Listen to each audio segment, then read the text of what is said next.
ভক্তের ভগবান শ্রীকৃষ্ণ। শঙ্করা, কি হলো বলো তো? কানাই আমাদের অপেক্ষা করে রেখে সেই যে পুষ্পচয়নে গেল, এখনো পর্যন্ত ফেরার নামটি নেই। আচ্ছা, এতটা বিলম্ব তো হওয়ার কথা নয়। ওই তো কানাই আসছে।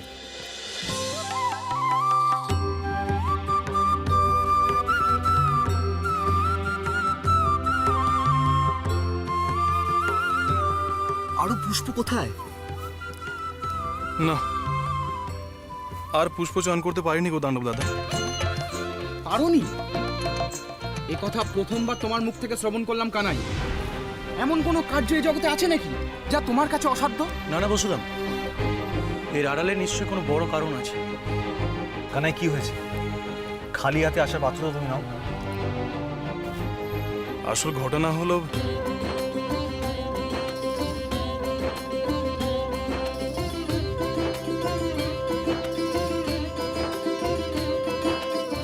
না, রাধা যে এহেন মায়া শক্তি লাভ করেছে সেই সংবাদ সখাদের দিলে তারা আমায় তো বিশ্বাসই করবে না, বরং উপহাস করবে।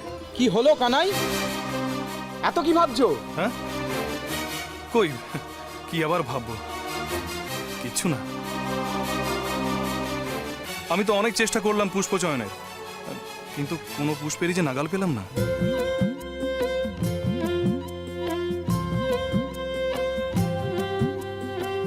আচ্ছা বেশ, সে নিয়ে আর কষ্ট পেয়ে লাভ নেই।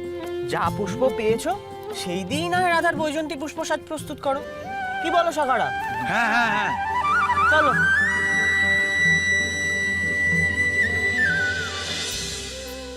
আমি বেশ ভালো মতো জানি কানাই, তুমি কিছুতেই আমার জন্য বৈজন্তী পুষ্পসাজ প্রস্তুত করতে পারবে না।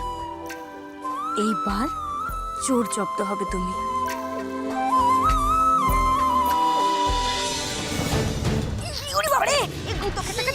বাবা মা, ওমা, এই তো হলুদ ফুল। এই দেখো, তার মানে কানাই আর বউ এই দিকেই কোথাও লুকিয়েছে, বুঝলে তো? ও কুটিলা, এ তো চারিদিকে জঙ্গল, এর মধ্যে কানাই আর বৌমা কোথায় থাকবে? তাই তো, কিছুই তো ঠাউর করতে পারছি না মা। মা, ও পথ হারিয়ে ফেলিনি তো আবার? তুই থাম দেখি, ওই সন্ন্যাসী বাবার কথা বিপলে যাবে না। এইখানে কোথাও আছে, তুই ভালো করে দেখ দেখি, কাছাকাছি থাকবে কোথাও।